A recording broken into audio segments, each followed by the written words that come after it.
Hello, and welcome back to a dramatic reading of His Majesty's Dragon, Book 1 of the Temeraire series by Naomi Novik.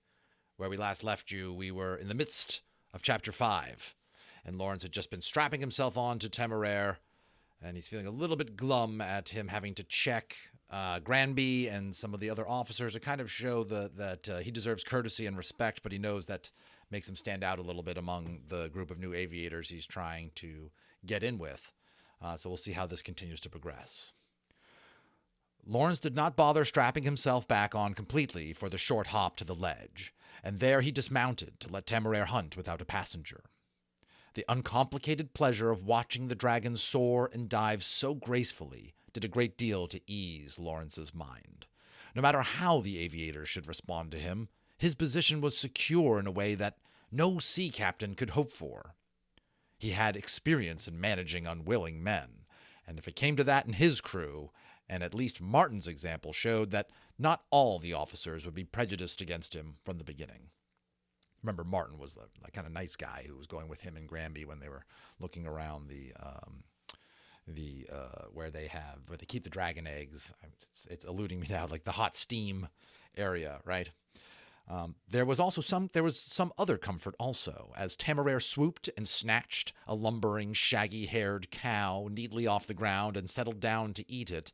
Lawrence heard enthusiastic murmuring and looked up to see a row of small heads poking out of the windows above. "Is that the Imperial, sir? Is it not?" one of the boys, sandy-haired and round-faced, called out to him.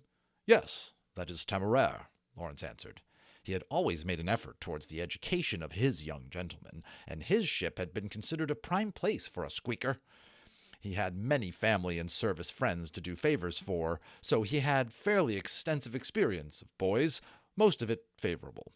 Unlike many grown men, he was not at all uncomfortable in their company, even if these were younger than most of his midshipmen ever had been. Remember, they take people into the aerial corps, according to the book, at like age 7, so even younger than maybe 11 or 12 or 13 when somebody might join a ship.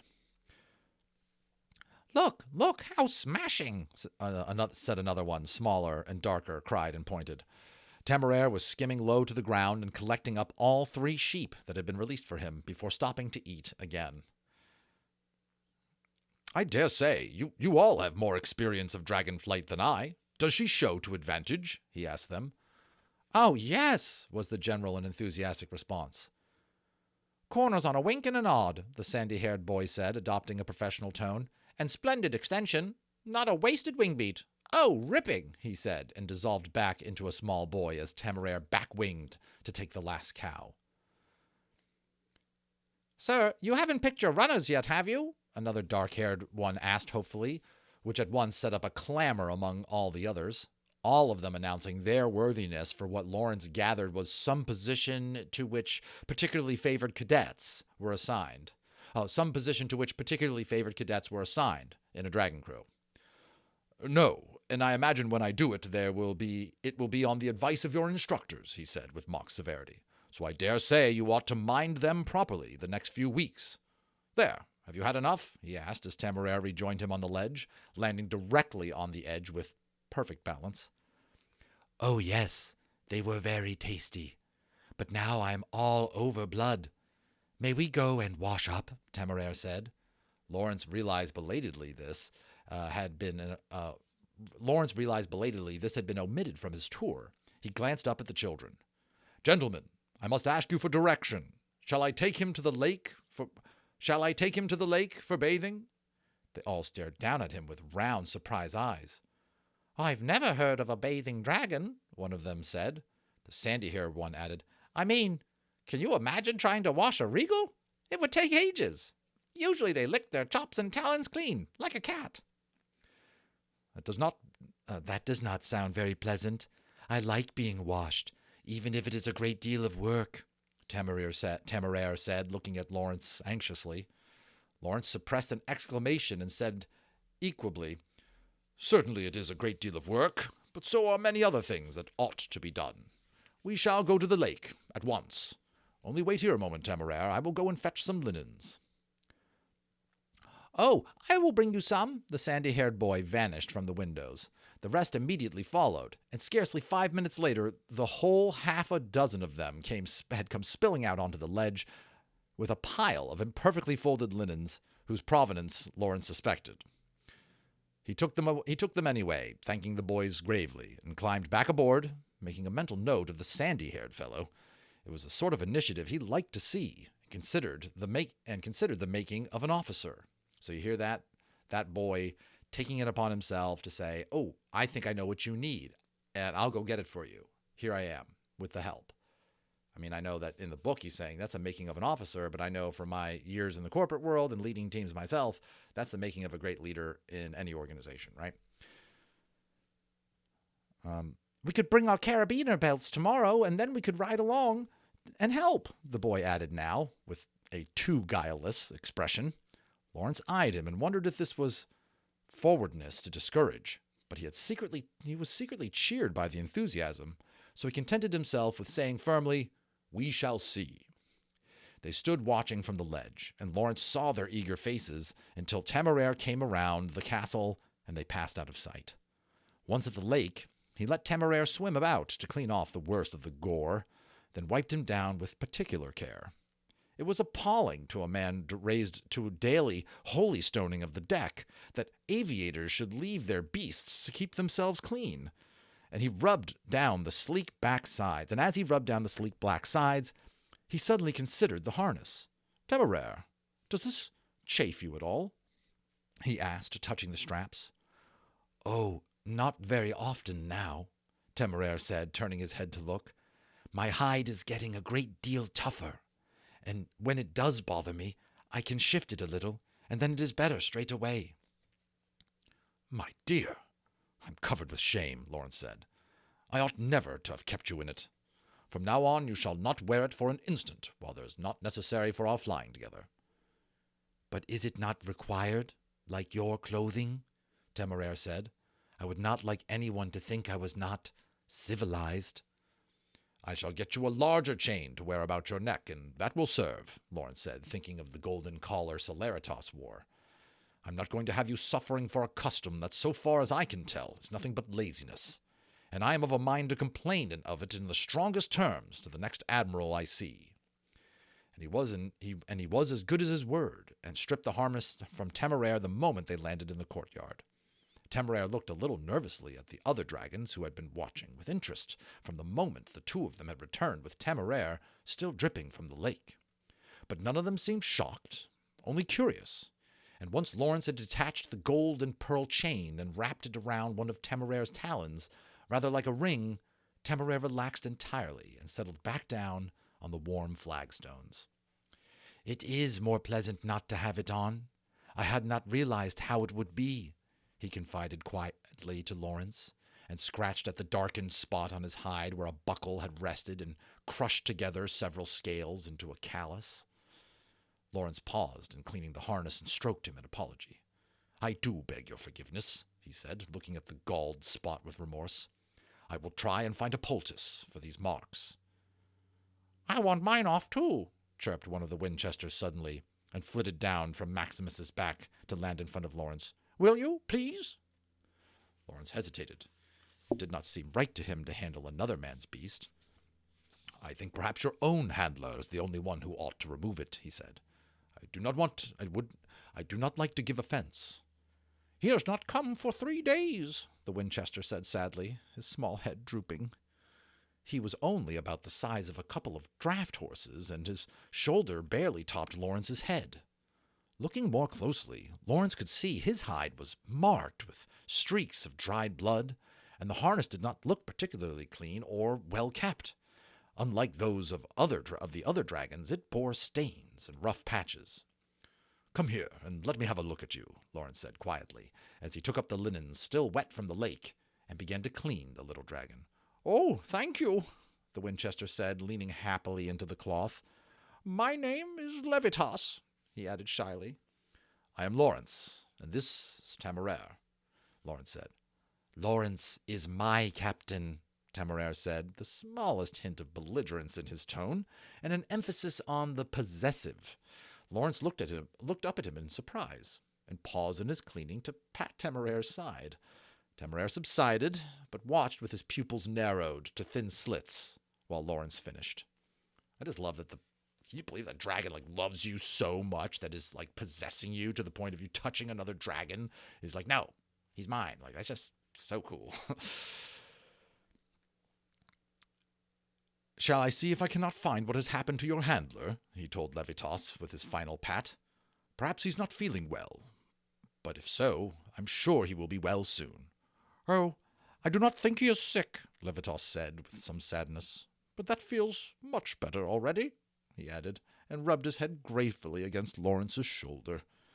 Temeraire gave a low, displeased rumble and flexed his talons against the stone. With an alarmed chirp, Levitas flew straight away up to Maximus's back and nestled down small against the other Winchester again. Lawrence turned to Temeraire.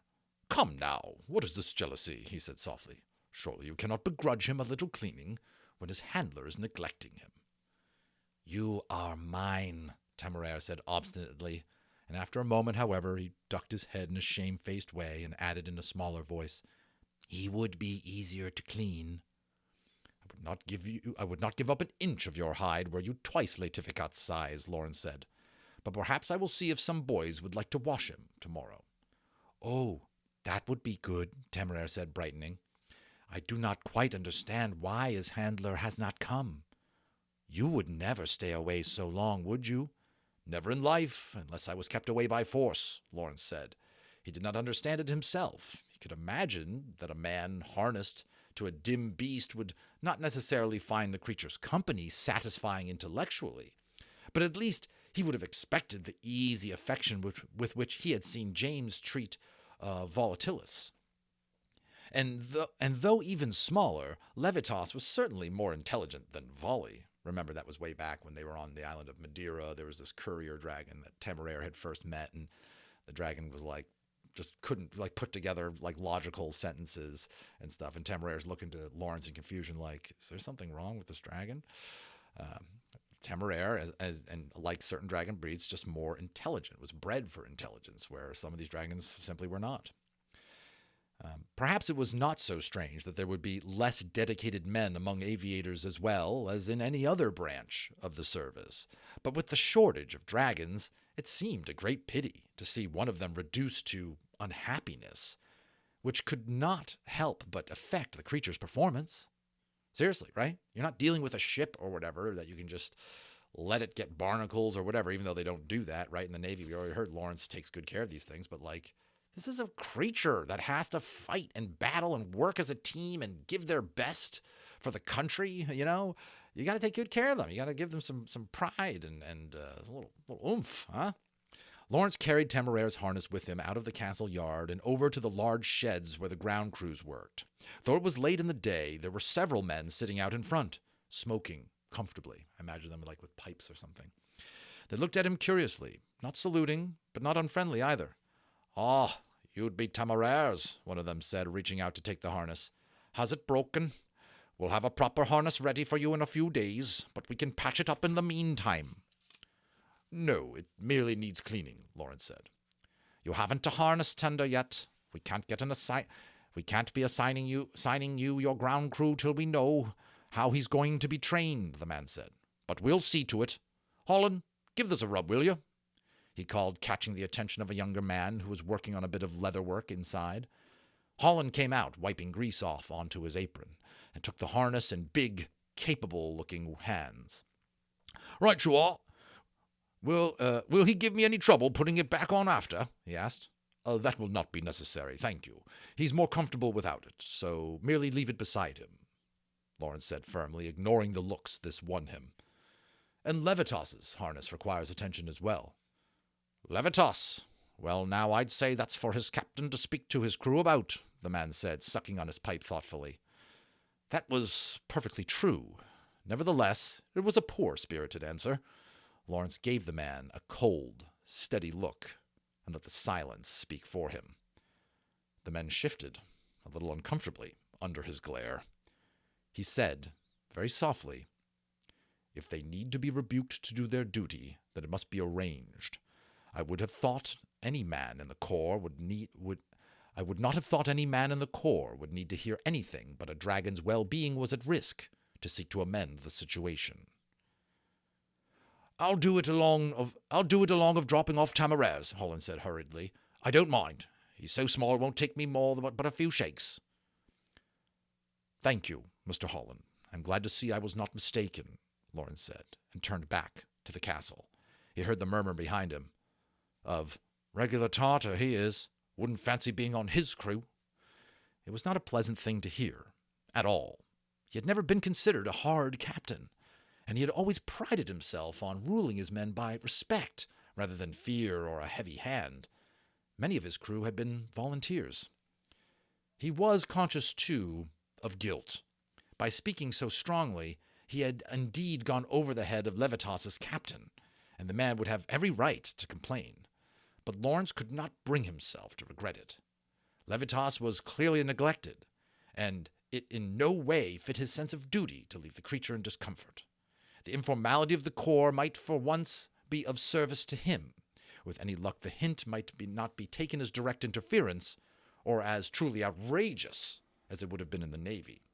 So I think the author's acknowledging that Lawrence knows that what he just did there, trying to say, some other ship, some other dragon, should be dealt with in a certain way, to have another captain talk about your ship, that would be outrageous even in the branch of the military he came from, the Navy, right? So he's hoping maybe it's a little more casual here, and then this can just kind of subtly slide across. It had not been an auspicious first day. He was both weary and discouraged. There had been nothing truly unacceptable as he had feared, nothing so bad as he could not bear it, but also nothing easy or familiar. He could not help but long for the comforting strictures of the Navy, which had encompassed all his life, and wished impractically that he and Temeraire might once again be on the deck of the Reliant, with all the wide ocean around them. So that's the end of Chapter 5, but I know that you folks have been waiting. Great story. Let's proceed on and see what happens as we open up Chapter 6 here. Chapter 6. The sun woke him, streaming in through the eastern windows. The forgotten cold plate had been waiting for him the night before when he had finally climbed back up to his room. Tolly evidently being as good as his word. Tolly is the servant who kind of helps this part of the facility. A couple of rifles had settled on the food. Oh, sorry, rifles. A couple of flies or rifles, both words look the same. Not. A couple of flies had settled on the food, but that was nothing to a seaman. Lawrence had waved them off and devoured it to the crumbs. He had meant only to rest a while before supper and take a bath. Now he blinked stupidly up at the ceiling for the better part of a minute before getting his bearings. Then he remembered the training. He scrambled up at once. He had slept in his shirt and breeches, but fortunately he had had a second of each, and his coat was reasonably fresh. He would have to remember to find a tailor locally where he could order another. It was a bit of a struggle to get into it alone, but he managed, and felt himself in good order when at last he descended. The senior officer's table was nearly empty. Granby was not there, but Lawrence felt the effect of his presence in the sideways glances the two young men sitting together at the lower end of the table gave him. Nearer the head of the room, a big, thick-set man with a florid face and no coat on was eating steadily through a heaped plate of eggs and black pudding and bacon. Lawrence looked around uncertainly for a sideboard, like a place where the food might be kept and served. "Morning, Captain. Coffee or tea?" Tolly was at his elbow, holding two pots. Coffee, thank you," Lawrence said gratefully. He had the cup, drained, and held out for more before the man even turned away. "Do we serve ourselves?" he asked. "No, here comes Lacey with the eggs and bacon for you. Just mention if you'd like something else," Tolly said, already moving on. The maidservant was wearing coarse homespun, and she said, "Good morning," cheerfully instead of staying silent. But it was so pleasant to see a friendly face that Lawrence found himself returning the greeting. The plate she was carrying was so hot it steamed, and he had not a fig to give for propriety once he had tasted the splendid bacon, cured with some unfamiliar smoke and full of flavor. I imagine that might be like dragon smoke or something, right? And the yolks of his eggs almost bright orange. He ate quickly, with an eye on the squares of light traveling across the floor, where the sun struck through the high windows. "Don't choke," said the thick-set man, eyeing him. "Tolly, More tea, he bellowed. His voice was loud enough to carry through a storm. You, Lawrence, he demanded as his cup was refilled. Lawrence finished swallowing and said, Yes, sir, you have the advantage of me. Berkeley, the man said. Look here, what sort of nonsense have you been filling your dragon's head with? My Maximus has been muttering all morning about wanting a bath and his harness removed. Absurd stuff. I do not find it so, sir, to be concerned with the comfort of my dragon, Lawrence said quietly, his hands tightening on the cutlery. Berkeley glared straight back at him. Why, damn you! Are you suggesting I neglect Maximus? No one has ever washed dragons. They don't mind a little dirt. They have hide. Lawrence reined in his temper and his voice. His appetite was gone, however, and he set down his knife and fork. Evidently, your dragon disagrees. Do you suppose yourself a better judge of what gives him discomfort? Berkeley scowled at him fiercely. Then abruptly he snorted, Well, you are a fire-breather, make no mistake. And here I thought you Navy fellows were all so stiff and cautious-like. He drained his teacup and stood up from the table. I'll be seeing you later. Levitas wants to pace Maximus and Temeraire out there together. He nodded, apparently in all friendliness, and left. Lawrence was a little dazed by this abrupt reversal. Then he realized he was near to being late, and he had no more time to think over the incident. Temeraire was waiting impatiently, and now Lawrence found himself paying for his virtue, as the harness had to be put back on. Even with the help of 2 ground crewmen he called over, they barely reached the courtyard in time. Levitas was not yet in the courtyard as they landed, but only a short while after their arrival, Lawrence saw the training master emerge from one of the openings carved into the cliff wall. Evidently, these were private quarters, perhaps for older or more honored dragons. Levitas shook out his wings and flew over to the courtyard, landing neatly on his rear legs, and he looked Temeraire over thoughtfully. Yes, excellent depth of chest. Inhale, please. Yes. He sat back down on all fours. Now then, let us have a look at you. 2 full circuits of the valley. First circuit horizontal turns, then back wing on the second. Go at an easy pace. I wish to assess your conformation, not your speed. He made a nudging gesture with his head. Temeraire leapt back aloft at full speed. Gently, Lawrence called, tugging at the reins to remind him, and Temeraire slowed reluctantly to a more moderate pace. He soared easily through the turns, and then the loops. Levitas called out, Now again, at speed, as they came back around. Lawrence bent low to Temeraire's neck as the wings beat with great frantic thrusts about him, and the wind whistled at a high pitch past his ears. It was faster than they had ever gone before, and as exhilarating.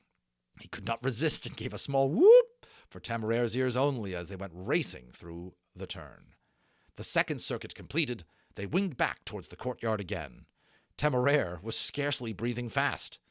But before they crossed half the valley, there came a sudden tremendous roaring from overhead, and a vast black shadow fell over them. Lawrence looked up in alarm to see Maximus barreling down towards their path, as though he meant to ram them. Temeraire jerked to an abrupt stop and hovered in place. And Maximus went flying past and swept back up, just short of the ground. What the devil do you mean by this, Berkeley? Lawrence roared at the top of his lungs, standing in the harness. He was in a fury, his hands shaking but for his grip on the reins. You will explain yourself, sir, this instant.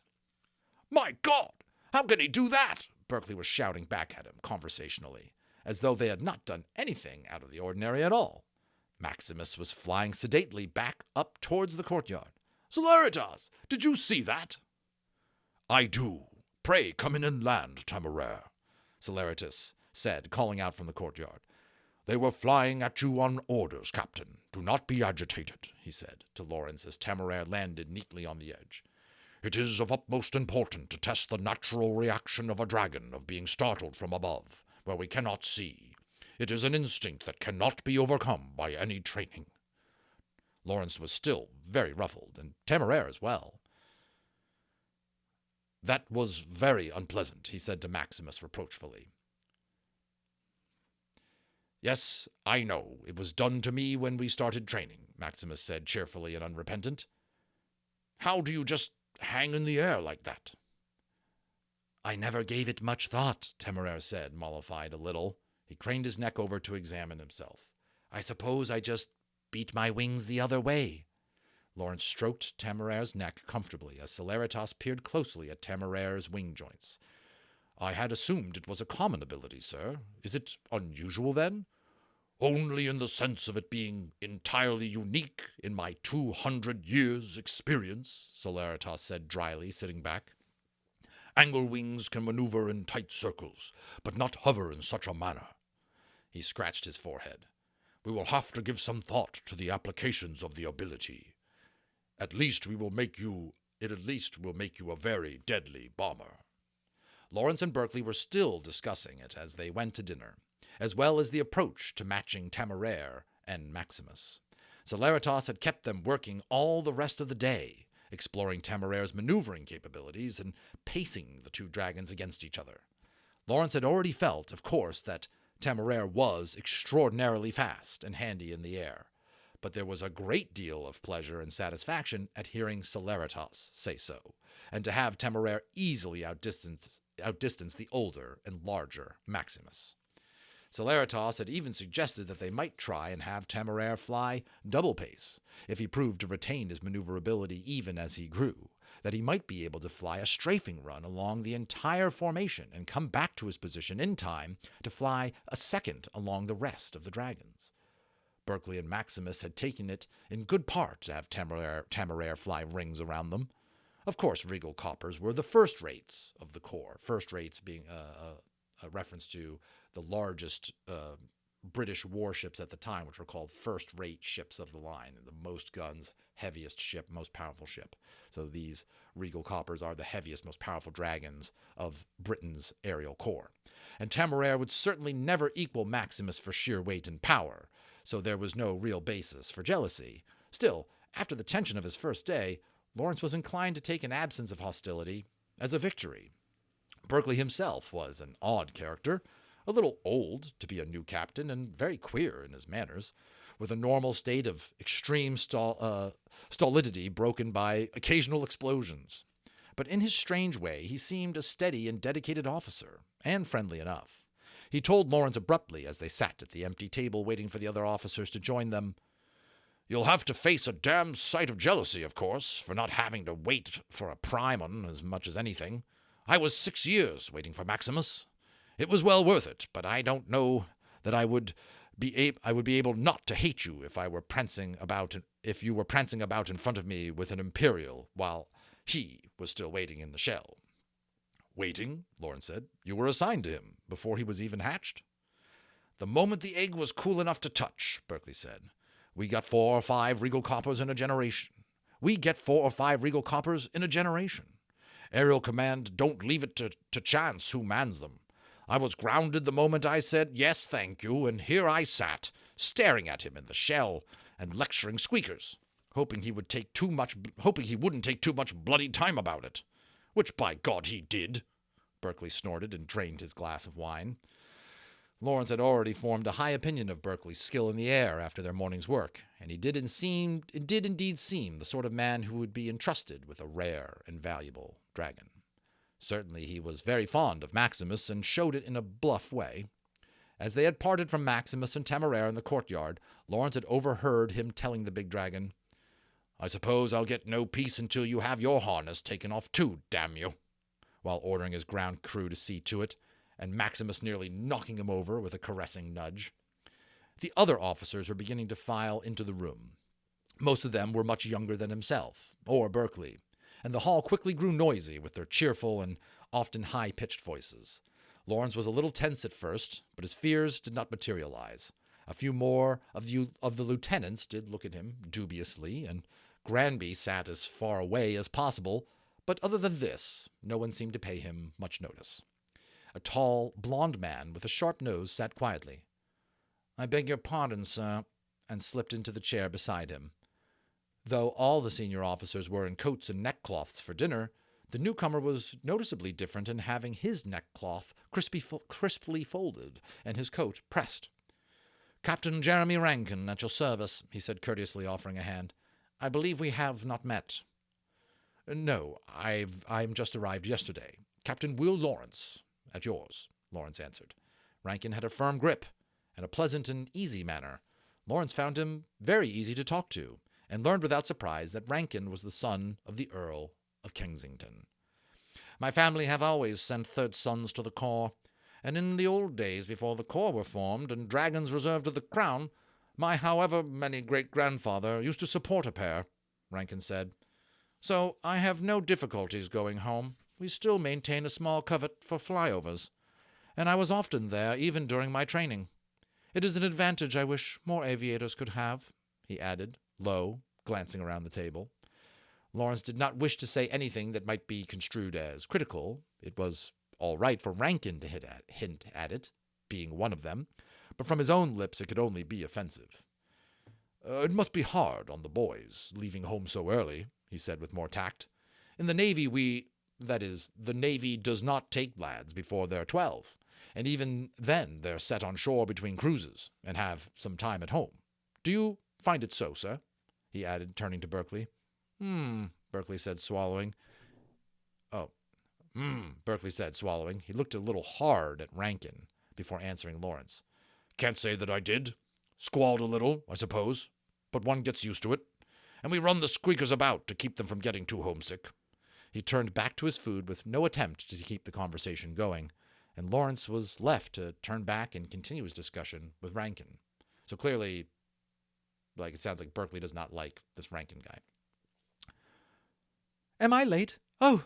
He was a slim young boy, his voice not yet broken, but tall for that age, hurrying to the table in some disarray. His long red hair was coming out of his plaited queue. He halted abruptly at the table's edge, then slowly and reluctantly took the seat on Rankin's other side, which was the only one left vacant. Despite his youth, he was a captain, and the coat he wore had the double golden bars across the shoulders. Why, Catherine, not at all. Allow me to pour you some wine, Rankin said. Lawrence, already looking surprised at the boy, thought for a moment he had misheard. Then he saw he had not, at all. The boy was indeed a young lady. Lawrence looked around the table blankly. No one else seemed to think anything of it, and it was clearly no secret. Rankin was addressing her in polite and formal tones, serving her from the platters. Allow me to present you, Rankin added, turning, Captain Lawrence of Temeraire. Miss... Oh, no, I forget. This is Captain Catherine Harcourt of, Lily. Hello, the girl muttered, not looking up. Lawrence felt his face going red. He was sitting there, in breeches that showed every inch... She was sitting there in breeches that showed every inch of her leg. Remember, this is like way back in the day where even showing your ankles for females was kind of a big deal. With a shirt held closed only by a neckcloth. He shifted his gaze to the unalarming top of her head and managed to say, Your servant, Miss Harcourt. Then, this at least caused her to raise her head. No, it is Captain Harcourt, she said. Her face was pale, and her spray of freckles stood out prominently against it. But she was clearly determined to defend her rights. She gave Rankin a strangely defiant look as she spoke. Lawrence had used the address automatically. He had not meant to offend, but evidently he had. I beg your pardon, Captain, he said at once, bowing his head in apology. It was indeed difficult to address her so. He's just not used to it, right? However, and the title felt strange and awkward on his tongue. He was afraid he sounded unnaturally stiff. I meant no disrespect. And now he recognized the dragon's name as well. It had struck him as unusual yesterday, but with so much else to consider, that one detail had slipped his mind. I believe you have the long wing, he said politely. Yes, that is my Lily, she said, an involuntary warmth coming to her voice as she spoke her dragon's name. Perhaps you're not aware, Captain Lawrence, that long wings will not take mail handlers. It is some odd quirk of theirs, for which we must be grateful, else we would be deprived of such charming company, Rankin said, inclining his head to the girl. There was an ironic quality to his voice that made Lawrence frown. The girl was very obviously not at ease, and Rankin did not seem to be making her more so. She had dropped her head again and was staring at her plate with her lips pale and pressed together into an unhappy line. It is very brave of you to undertake such a duty, Captain Harcourt. A glass, that is to say, to your health, Lawrence said, amending at the last moment and making the toast a sip. He did not think it appropriate to force a slip of a girl to drink an entire glass of wine. It is no more than anyone else does, she said, muttering. Then belatedly she took her own glass and raised it in return. And to yours. Silently he repeated her title and name to himself. It would be very rude of him to make the mistake again, having been corrected once. But it was so strange he did not entirely trust himself yet. He took care to look at her face and not elsewhere. With her hair pulled back so tightly, she did look boyish, which was some help along with the clothes that had allowed him to mistake her initially. He supposed that was the way she went about in male dress, appalling and illegal though it was. Do you think that? It probably was, I would imagine, way back in the day. We're talking about early 1800s here, perhaps even illegal, against the law for a woman to dress as a man. How much have things changed and progressed? He would have liked to talk to her, although it would have been difficult not to ask questions, but he could not be steadily talking over Rankin. He was left to wonder at it in the privacy of his own thoughts. To think that every long wing in service was captained by a woman was shocking. Glancing at her slight frame, he wondered how she supported the work. He himself felt battered and tired after the day's flying, and though perhaps a proper harness would reduce the strain, he still found it hard to believe a woman would manage it day after day. It was cruel to ask it of her, but of course long wings could not be spared. They were perhaps the most deadly of English dragons, to be compared only with regal coppers, and without them the aerial defenses of England would be hideously vulnerable. With this object of curiosity to occupy his thoughts, and Rankin's civil conversation as well, his first dinner passed more pleasantly than he had to some extent expected, and he rose from the table encouraged, even though Captain Harcourt and Berkeley had been silent and uncommunicative throughout. As they stood, Rankin turned to him and said, "If you're not otherwise engaged, may I invite you to join me in the officers' club for some chess? I rarely have a chance to play the game, and I confess that since you mentioned that you play, I have been eager to seize upon the opportunity."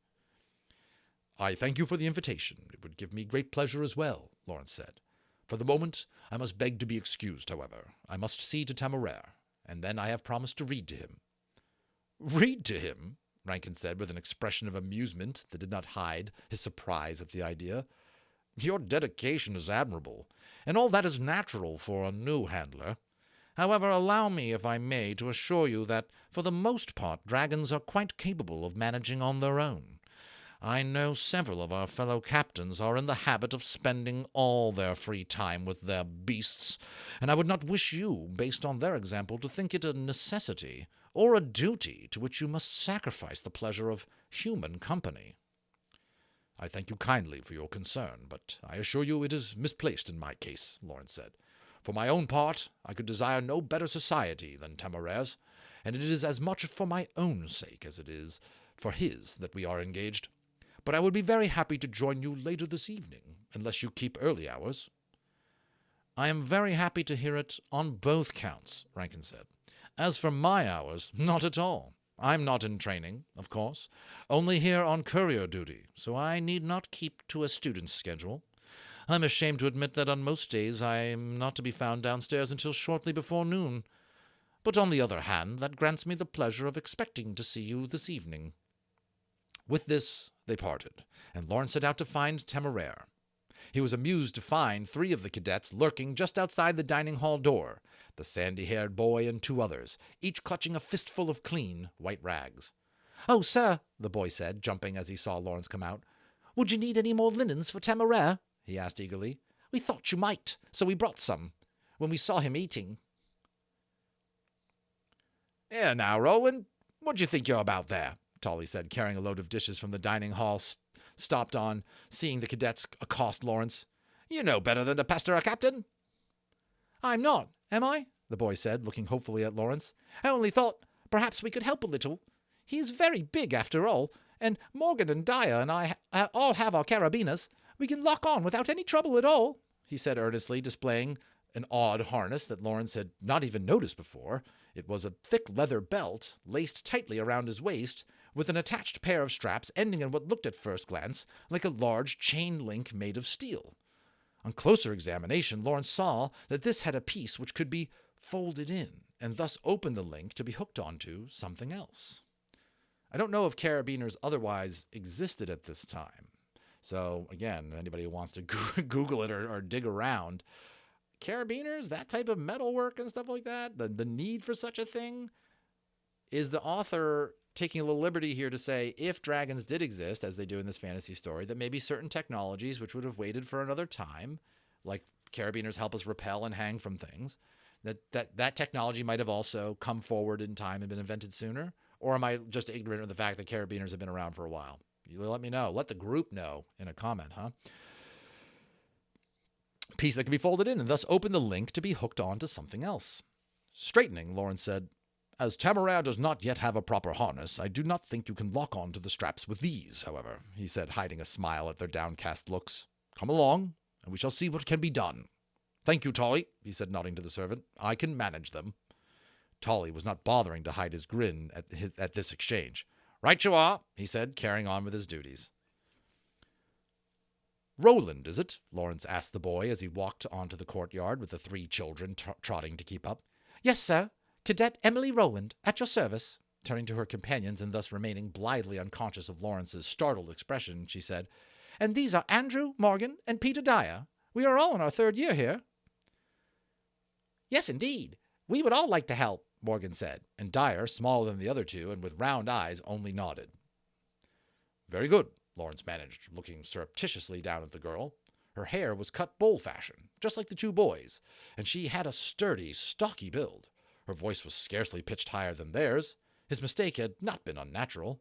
Now that he gave a moment's thought to the matter, it made perfect sense. The Corps would naturally train up a few girls in anticipation of needing them as Longwings hatched, and likely Captain Harcourt was herself the product of such training. But he could not help wondering what sort of parent would hand over a girl of tender years to the rigor of the service. They came out into the courtyard and were met by a scene of raucous activity, a great confusion of wings and dragon voices filling the air. Most, if not all, of the dragons had just come from feeding and were now being attended by members of their crews, who were busy cleaning the harnesses. Despite Rankin's words, Lawrence scarcely saw a dragon whose captain was not standing by its head and petting or talking to it. This evidently was a common interlude during the day when dragons and their handlers were at liberty. Liberty, just you're free to kind of do what you want. He did not immediately see Temeraire after searching the busy courtyard for a few moments. He realized that Temeraire had settled outside the exterior walls, likely to avoid the bustle and noise. Before going out to him, Lawrence took the cadets over to Levitas. The little dragon was curled up alone, just inside the courtyard walls, watching the other dragons with their officers. Levitas was still in his harness, but it looked much better than it had on the previous day. The leather looked as though it had been worked over and rubbed with oil to make it more supple, and the metal rings joining the straps were brightly polished. Lawrence now guessed that the rings were intended to provide a place for the carabiners to latch on. Though Levitas was small compared with Temeraire, he was still a large creature, and Lawrence thought he could easily sustain the weight of 3 cadets for the short journey. The dragon was eager and happy for the attention, his eyes brightening as Lawrence made the suggestion. "Oh, yes, I can carry you all easily," he said, looking at the 3 cadets, who looked back at him with no less eagerness. They all scrambled up as nimbly as squirrels, and each of them locked on to 2 separate rings in an obviously well-practiced motion. Lawrence tugged on each strap. They seemed secure enough. "Very well. Levitas, take them down to the shore, and Temeraire and I will meet you there shortly," he said, patting the dragon's side. Having seen them off, Lawrence wove through the other dragons and made his way out of the gate. He stopped short on his first clear look at Temeraire. The dragon looked strangely downcast, a marked difference from his happy attitude at the conclusion of the morning's work, and Lawrence hurried to his side. "Are you not feeling well?" Lawrence asked, inspecting his jaws, but Temeraire was blood-stained and messy from his meal and looked to have eaten well. "Did something disagree with you?" "No, I am perfectly well," Temeraire said. "It is only, Lawrence, I am a proper dragon, am I not? Lawrence stared. The note of uncertainty in Temeraire's voice was wholly new. As proper a dragon as there is in the world. What on earth would make you ask such a question? Has anyone said anything unkind to you? A quick surge of temper was rising in him already at the mere possibility. The aviators might look at him askance and say what they like, but he was not going to tolerate anyone making remarks to Temeraire. Oh no, Temeraire said, but in a way that made Lawrence doubt the words. No one was unkind, but they could not help noticing, while we were all feeding, that I do not look quite like the rest of them. They are all much more brightly colored than I am, and their wings do not have so many joints. Also, they have ridges along their backs, and mine is plain, and I have more talons on my feet. He turned and inspected himself as he catalogued these differences. So they looked at me a little oddly, but no one was unkind. I suppose it is because I am a Chinese dragon? Yes, indeed. You must recall that the Chinese are counted the most skilled breeders in the world, Lawrence said firmly. If anything, the others should look to you as their ideal, not the reverse. And I beg you not to let a moment of doubt, I beg you will not for a moment doubt yourself.